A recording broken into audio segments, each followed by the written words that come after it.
Once upon a midnight dreary, as I pondered weak and weary over many a quaint and curious volume of forgotten law, while I nodded, nearly napping, suddenly there came a tapping, as of someone gently rapping at my chamber door. "'Tis some visitor," I muttered, tapping at my chamber door. Only this and nothing more. Muttering, I got up weakly. Always I've had trouble sleeping. Stumbling upright, my mind racing, furtive thoughts following once more. I there hoping for some sunrise. Happiness would be a surprise.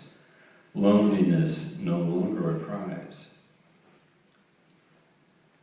Rapping at my chamber door, seeking out the clever bore, lost in dreams forevermore. Only this and nothing more. Hovering, my pulse was racing. Stale tobacco, my lips tasting. Scotch sitting upon my basin, remnants of the night before. Came again, internal tapping on the door in my mind, jabbing. Is it in or outside? Tapping, calling out to me once more the fit and fury of Lenore, nameless here forevermore. And the silken, sad, uncertain rustling of the purple curtain filled me with fantastic terrors never felt before, so that now, oh wind, stood still breathing, hoping yet to calm my breathing, to some visitor entreating entrance at my chamber door. Some lost visitor entreating entrance at my chamber door. This it is and nothing more.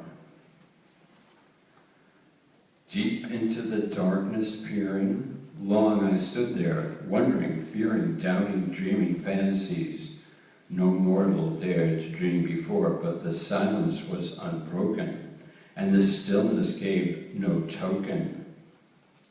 This I thought, and out loud whispered from my lips, and the only word that is spoken was the whispered name, Lenore?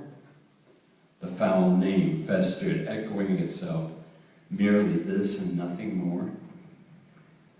Back into my chamber turning, every nerve within me burning, when once again I heard a tapping, somewhat louder than before.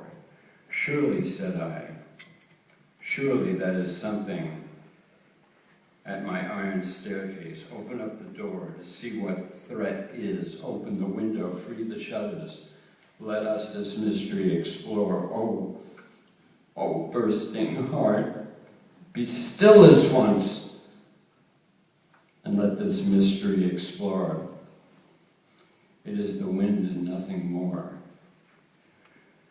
Just one epithet I muttered as I gagged and shuddered, when with a manly flirt and flutter in there flew a stately raven, sleek and ravenous as any foe, not the least obeisance made he, not a minute's gesture towards me of recognition, of politeness, but perched above my chamber door, the foul and salivating visage insinuating with its knowledge, perched upon my chamber door.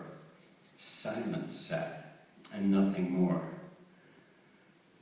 Askance, askew, the self-sad fancy smiles at you. I swear at this savage, vicious countenance it wears, though you show here shorn and shaven, and I admit myself forlorn and craven, ghastly, grim, and ancient raven, wandering from the opiate shores.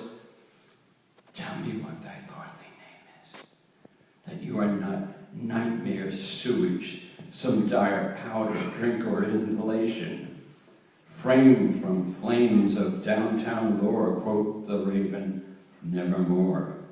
And the raven, sitting lonely, staring sickly at my male sex only. Then one word, as if his soul in it, that one word he could outpour. Pathetic,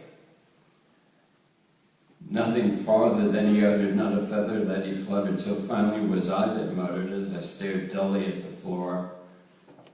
Other friends have flown and left me, flown as each and every hope has flown before, and as you no doubt will for the morrow. But the bird said nevermore. Then I felt the air grow denser, perfumed from some unseen incense, as though accepting angelic intrusion, when in fact I felt collusion before the guise of false memories, respite through the haze of cocaine's glory. I smoke and smoke the blue vial's glory to forget all at once the base Lenore. Quoth the raven, nevermore. Prophet, said I, thing of evil, prophet still, if bird or devil, by that heaven that bends above us, by that God we both ignore, tell this soul with sorrow laden, willful and destructive intent, how had lapsed a pure heart lady to the greediest of needs, sweaty, arrogant, dickless liar, who ascribed to nothing higher than a jab from a prick to a needle, straight to betrayal and disgrace, the conscience showing not a trace. Quote the raven, nevermore. Be that word our sign of parting, bird or fiend, I yelled upstarting. Get thee back into the lamp and the smoke-filled bottle shore. Leave no black plume as a token of the slime thy soul has spoken. Leave my loneliness unbroken. Quit as those have quit before. Take the talon from my heart. See that I can go no more. Whatever matter came before, I vanished from the dead Lenore. Quote the raven, nevermore. But the raven, never flitting, still is sitting, silent sitting, above the painting, silent painting of a forever silenced whore, in his eyes have all the seeming of a demon's that is dreaming, and the lamplight over him streaming throws his shadow to the floor. I love she who hates me more. I love she who hates me more, and my soul shall not be lifted from that shadow, nevermore.